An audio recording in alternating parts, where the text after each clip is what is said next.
नमस्कार साथियों, नमस्कार दोस्तों। बेटा आप जानते हैं सबसे अहम बात हमारी आजकल देखिए पढ़ तो सभी रहे हैं, सभी की क्लासेस चल रही हैं। वो ज्ञानी बैच में भी पढ़ रहे हैं और वो यूट्यूब पर जो स्पेशल वीडियोस आ रही हैं उनमें भी पढ़ रहे हैं रिलेटेड टू एग्जाम। देखिए एग्जाम के लिए बहुत सारी स्ट्रेटजी सभी बताते ही हैं, डिस्कस करते हैं, कंटेंट हम पढ़ ही रहे हैं, कई एक साल से पढ़ रहे हैं लगभग। लेकिन जो सवाल नहीं पता है ये उसका जवाब है, यानी एग्जाम कॉपी जो हमारे पास आएगी उस एग्जाम कॉपी में हम कैसे लिखें, ऐसे कैसे लिख दें कि एग्जामिनर बड़ा खुश हो जाए और जो चेक करने वाला है मेरे बच्चे, इन्विजिलेटर है, वो मेरे भाई हमें बहुत अच्छे नंबर जो है वो दे दे। ऐसा क्या है जो उनको बहुत परेशान करता है, कॉपी चेकर को परेशान करता है? बच्चे अगर ऐसा करते हैं तो वो थोड़ा किलस जाते हैं या परेशान हो जाते हैं कि वो क्या करें। तो उन गलतियों को बचाने के लिए, उन गलती हमारी ना हो और हम एक सही तरीके से सलीके से लिखने की कोशिश करें। देखिए दो बातें हमारे सामने हैं। एक दो लड़के हैं, एक के पास भी पानी है, दूसरे के पास भी पानी है। एक तो प्लेट में ग्लास वगैरह रख के ले जाता है मेहमान के लिए और एक बाल्टी में पानी ले जाता है। पानी दोनों के ही पास है, यानी कंटेंट दोनों ही बच्चों के पास है, लेकिन भाई परोसना का काम जो है ये ज्यादा अहम है एग्जामिनेशन में जब हमारी परीक्षा होती है। तो क्यों ना हम चर्चा कर लें कि इंग्लिश एग्जाम कॉपी हम कैसे लिखें, एग्जामिनर को कैसे खुश करें। तो उसके लिए मैंने मेरे बच्चा कॉपी भी मैंने जो है मार्केट से वो ले ली है ना। ये स्पेसिमेन नहीं कह सकते हम इसको, है ना। ये सिर्फ एक प्रैक्टिस के लिए मैंने कॉपी मंगवा ली है ताकि हम बच्चों को प्रैक्टिस करा सके, दिखा सके किस साइज की कॉपी जो है वो होती है। ठीक है जी, इस तरह की कॉपी जो है हमारी होती है। ये आप देख सकते हैं, थोड़ी सी पेजेस जो है हमारे इस तरह से होते हैं। ठीक है भैया, चलिए इसमें लिखने का तरीका मैं आपको बता देता हूं कैसे कैसे लिखना है। तो सबसे पहले चर्चा हम करते हैं कि हमारे पास सबसे पहले रीडिंग सेक्शन आता है, अनसीन पैसेज आता है। देखिए जब अनसीन पैसेज हमारे पास आता है ना, उसका कोई ना कोई तो नंबर होता है, तो सेक्शन ए बोला जाता है उसको। जो भी हम सेक्शन कर रहे हैं मेरे भाई, भले ही वो हम ए करें, भले ही वो हम बी करें, भले ही वो हम सी करें, ठीक है मेरे बच्चे, हमें वो मेंशन करना पड़ता है। और एक बात अपने दिमाग में हमेशा ये रख लेना, जिस सेक्शन को तुमने करना शुरू किया, जिस खंड को करना तुमने शुरू किया है, उस खंड को खत्म करने के बाद ही दूसरे खंड के क्वेश्चंस तुम करोगे। ऐसा नहीं है कि पहले खंड में दूसरे खंड के क्वेश्चन के आंसर तुमने कर रखे हैं। इस बात को अपने दिमाग में बिठा लो। जिस खंड को शुरू किया है, चाहे वो ए शुरू कर लो, बी शुरू कर लो, सी को शुरू कर लो, डी शुरू कर लो, इस बात से फर्क नहीं पड़ता, है ना। फर्क नहीं पड़ता कि आप कौन सा सेक्शन शुरू कर रहे हैं, लेकिन फर्क ये पड़ता है जिस सेक्शन को आप शुरू कर रहे हैं पहले उसके क्वेश्चन अटेम्प्ट करेंगे।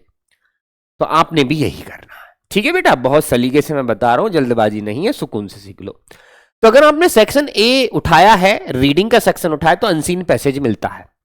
अनसीन पैसेज के क्वेश्चंस लिखने की बिल्कुल भी जरूरत नहीं है आपको कि आप क्वेश्चंस लिखे जा रहे हैं, कॉपी ना भरो।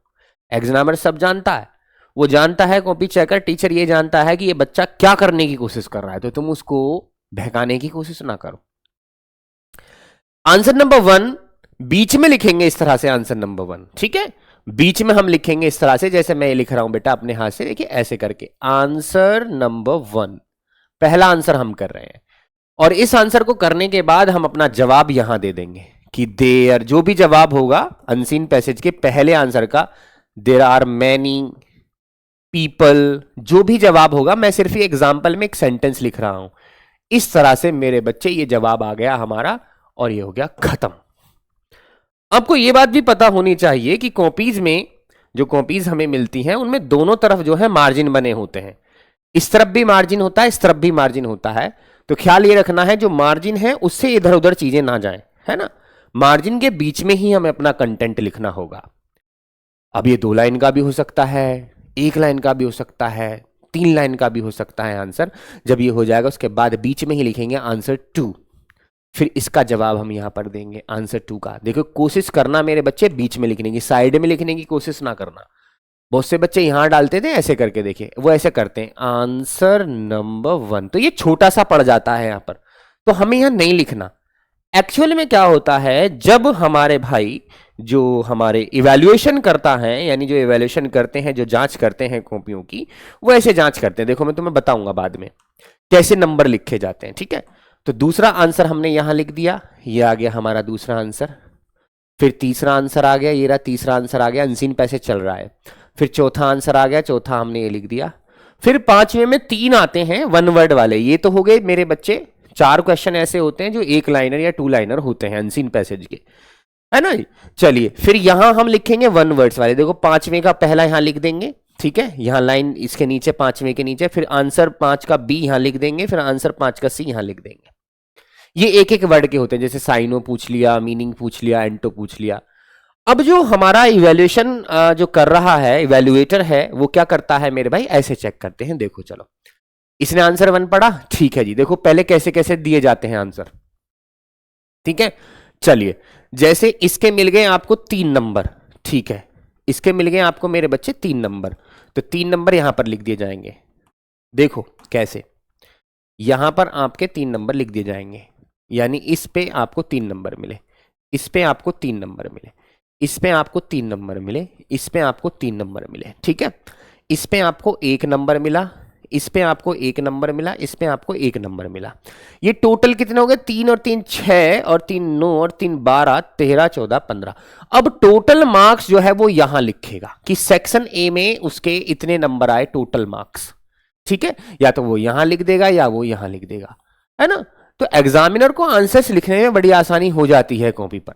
तो जब तुम्हारे आंसर्स भरे जाएंगे उसमें, जिसमें बॉक्स में तुम्हारे नंबर भरे जाते हैं, जिसमें अंक जो है वो अंकित होते हैं, उसमें ये नंबर भरे जाएंगे कि इस बंदे के इस क्वेश्चन से इतने नंबर आए हैं या इस सेक्शन से इतने नंबर आए हैं, ठीक है। पहले ये जोड़ा जाता है, फिर इनका सब होता है, सब सब टोटल उधर लिखा जाता है। तो उस चीज को बचे हम यहां से, है ना।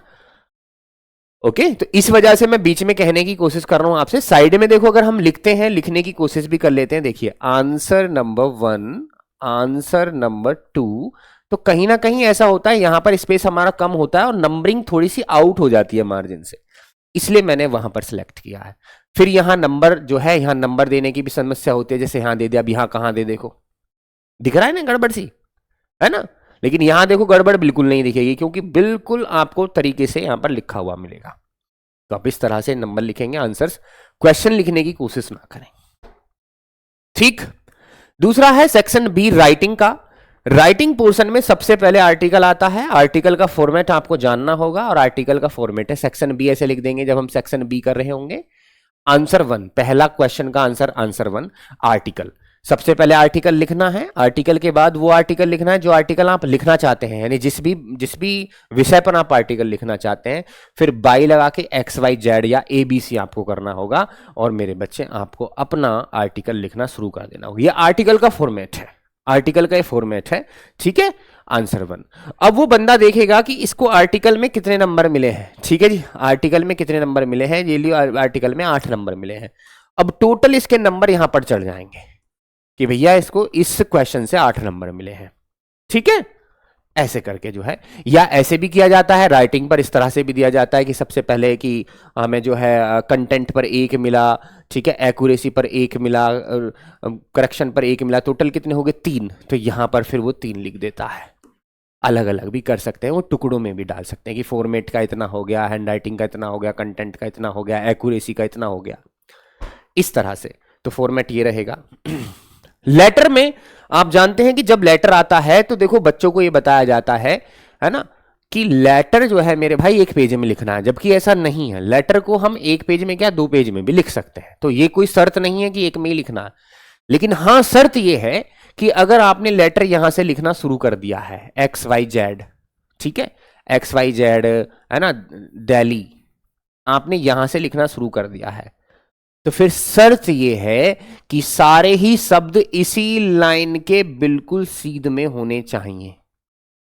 जो भी आप सेंटेंस लिखेंगे ना जिस लाइन का, वो इसकी सीध में होना चाहिए। ये बहुत इंपॉर्टेंट चीज है, ठीक है बेटा। इसलिए कोशिश करें कि ये जो मार्जिन यहां पर दिया गया है इससे सटा के थोड़ा सा आसपास लिखें ताकि हम लेवल बना सकें, ठीक है जी। फिर यहां डेट आ जाती है, साजन दूर रहना सबसे प्रिया पूजा प्रियांशी, ठीक है ना, याद है तुम्हें, 23 जैन 2026, ठीक है बेटा। इस तरह से फिर ABCD हमारा ABC आ जाता है। एडिटर का है तो हम क्या लिख देंगे, दी एडिटर। और ये एडिटर कहाँ का है मेरे भाई, गाजियाबाद या दिल्ली या अली आगरा या मेरे बच्चे इलाहाबाद, कुछ भी लिख देंगे। ठीक है, इस तरह से कोशिश ये करना है मेरे भाई कि जब ये यहां से आप पैराग्राफ बनाना शुरू करेंगे, देखो कोई भी जहां भी पैराग्राफ आएगा, इसको बनाते हुए चल रहे हैं, बनाते हुए चल रहे हैं, बनाते हुए चल रहे हैं, यहां के बाद तुम्हें यहां मत लिख देना कोई वर्ड, इस मार्जिन के बीच में ही कंटेंट हमारा रहना है। ठीक है बेटा, ये याद रखना है इसमें। चलिए, सेक्शन सी ग्रामर आती है। ग्रामर में मेरे बच्चे आप जानते हैं 10 क्वेश्चन हमें मिलेंगे। 5 क्वेश्चन तो हमें एमसीक्यूज के मिलेंगे, ठीक है जी, मल्टीपल चॉइस क्वेश्चंस, और 5 क्वेश्चन जो हम वन लाइनर मिलेंगे। 10 क्वेश्चन ग्रामर के मिलते हैं, टोटल 20 नंबर की आती है। अब देखो कैसे, आंसर नंबर 1 यहां हमने अपना आंसर लिख दिया, आंसर नंबर 2 हमने अपना आंसर लिख दिया, आंसर नंबर 3 फिर हम यहां लिख दिया। ये नहीं, मैंने जगह छुड़वाई नहीं है, यहां पर मैंने बता दिया कि आंसर 1 फिर जगह छोड़ेंगे, यानी लिखेंगे, फिर जहां भी आंसर खत्म होगा 1 फिर 2 डाल देंगे, फिर 2 करेंगे, फिर जहां 2 खत्म होगा फिर उसके आगे से 3 डालें, फिर 3 करेंगे। नंबर कैसे चढ़ेंगे, ऐसे चढ़ेंगे कि भाई इस नंबर में, इस वाले आंसर में कितने नंबर मिले आपको, 1 मिला जी, इस पे कितने मिले, 2 मिले जी, इस पे कितने मिले जी, 2 मिले जी, इस पे कितने मिले जी, 1 मिला जी, इस पे कितने मिले जी, 1 मिला जी, इस पे कितने मिले जी, 1 मिला जी। ठीक है, इस पे 2 मिल गए जी, इस पे 1 मिल गया जी, इस पे 2 मिल गए जी, इस पे 2 मिल गए जी, कितने हो गए, 2 4 5 7 8 9 10, 10 2 12, 12 और 2 14 और 1 15, तो टोटल कितने नंबर हो गए आपके, 15। तो 15 मार्क्स आपको इस जो है इस सेक्शन से मिले हैं, इस तरह से। ठीक है बेटा, तो बीच में लिखना है, साइड का कोई रोल नहीं रहना चाहिए, क्योंकि ये स्पेस कम हो जाता है, वहां पर स्पेस कम है तो हम नहीं लिख पाते प्रॉपर तरीके से। और कुछ में पिन लगी होती हैं, तुमने देखा ना, पिन लगी होती हैं, ऐसी पिन लगी होती है तो कॉपी कभी कभी पूरी भी नहीं खुल पाती है ऐसे करके। ठीक है, तो वो दिक्कत हो जाती है उसमें। नेक्स्ट देखें, ट्रांसलेशन हिंदी टू इंग्लिश कैसे करेंगे। ट्रांसलेशन हिंदी टू इंग्लिश यहां पर लिख देंगे आंसर 1, यानी ये पहला आंसर हम करना शुरू कर देंगे। बहुत क्वेश्चन तो तुम्हें लिखने ही नहीं कॉपी में, सिर्फ आंसर से आंसर लिखने, आंसर का नंबर डालेना कि तुम कौन सा आंसर कर रहे हो। ऐसा भी हो सकता है कि आंसर हम कर रहे हैं मेरे भाई, ऐसा भी हो सकता है कि आंसर हम कर रहे हैं दूसरे का ए, तो ऐसे लिखेंगे, फिर दूसरे का ए कर रहे हैं या दूसरे का 1 कर रहे हैं, ऐसे रोमन अंक में लिखे हो, या दूसरे का 5 कर रहे हैं या 4 कर रहे हैं, ठीक है जी, या दूसरे का बी कर रहे हैं, तो वो लिखना होगा। तीसरे का ए कर रहे हैं या तीसरे का चौथे का बी कर रहे हैं, तो बता देना होगा कौन से का आंसर कर रहे हैं। ठीक है बेटा, यहां मैंने आंसर सिर्फ 1 लिख रखा, हो सकता है 1 का बी हो सकता है 1 का सी हो सकता है 1 का 1 हो, ऐसे करके कि 1 का पहला वाला जो सब क्वेश्चन है, फिर हम हिंदी टू इंग्लिश ऐसे ट्रांसलेट कर लेंगे। ओके, नेक्स्ट देखते हैं। यहां देखिए, अब है सेक्शन डी।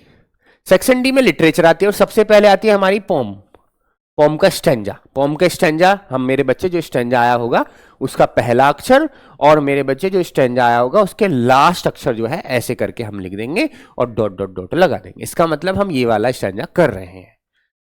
स्टेंजा से सिर्फ 3 ही क्वेश्चन बनते हैं मेरे बच्चे, 2-2 नंबर के, तो answer number 1, answer number 2, answer number 3। ठीक है, इन सब के आपको 3-3 आपको 2-2 नंबर जो है मिल जाएंगे, क्योंकि 6 नंबर की तो टोटल आती ही आती है। तो टोटल कितने हो गए इस पे, टोटल मिल गए हैं आपको 6 मार्क्स। ठीक है भाई, ऐसे ही सबसे बड़ी समस्या सेंट्रल आइडिया की भी आएगी। सेंट्रल आइडिया में जान लेना, सेंट्रल आइडिया का कोई फॉर्मेट तो है नहीं, लेकिन ये है कि लिखने का सही सलीका ये है कि दोनों तरफ मार्जिन होने चाहिए, सेंट्रल आइडिया ऊपर लिखना चाहिए। जिस भी पॉम का सेंट्रल आइडिया लिख रहे हैं उसका नाम यहां पर आ जाना चाहिए, जैसे माई मदर एट 66, जैसे आंट जेनिफर्स टाइगर, जैसे कीपिंग क्वाइट, वॉट एवर। फिर हम अपना सेंट्रल आइडिया लिखेंगे बिल्कुल सलीके से, कोई इसमें कोई फूल पत्ती बनाने की जरूरत नहीं है। और लास्ट में लिख देंगे बाई, और बाई के बाद लिख देंगे पोएट का नेम, कि वो पोम जो है जिसका सेंट्रल आइडिया वो लिखी किसने है। ठीक है बेटा, इस तरह से हम अपनी पॉम जो है वो कंप्लीट कर लेंगे। इसके बाद हमारे शॉर्ट क्वेश्चंस आ जाते हैं। शॉर्ट क्वेश्चंस 1 करना है, 2 करना है, जो भी करने हैं। इसके बाद हमारे लॉन्ग क्वेश्चंस आ जाते हैं। तो बहुत ज्यादा फूल पत्ती इसमें बनाने की जरूरत नहीं है तुम्हें। कुछ बच्चे कहेंगे कि क्या ये हम हेडिंग्स ब्लैक में डाल सकते हैं। हाँ जी सर, ब्लैक में डाल सकते हैं, आप कोई टेंशन वाली बात नहीं। लेकिन आंसर्स आप हमेशा ब्लू पेन से लिखना, प्लस जेल पेन हम यूज नहीं करेंगे, बॉल पेन यूज करना अच्छे से। ठीक है, चलिए, और मैं क्या कह रहा हूं, थोड़ा सा बहुत बारीक पेन मत लेके जाना, बारीक निब वाला जो पेन है वो मत लेके जाना, उससे हैंडराइटिंग थोड़ी उटपटी सी आती है। थोड़ा सा ऐसा लेके जाना थिक हो, थिक से हैंडराइटिंग ठीक आती है। ठीक है, बहुत महंगा पेन यूज नहीं करना है, ये बड़ा महंगा लाओगे जब भी पेपर अच्छा होगा, ऐसा नहीं है। ठीक है, लेकिन नीट एंड क्लीन हमें लिखते चलना है।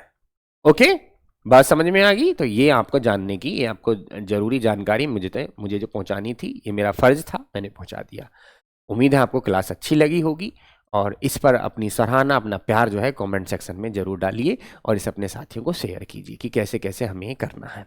ठीक है, कॉपियां आपके सामने ये रही, मैंने आपको दिखा दी कई बार।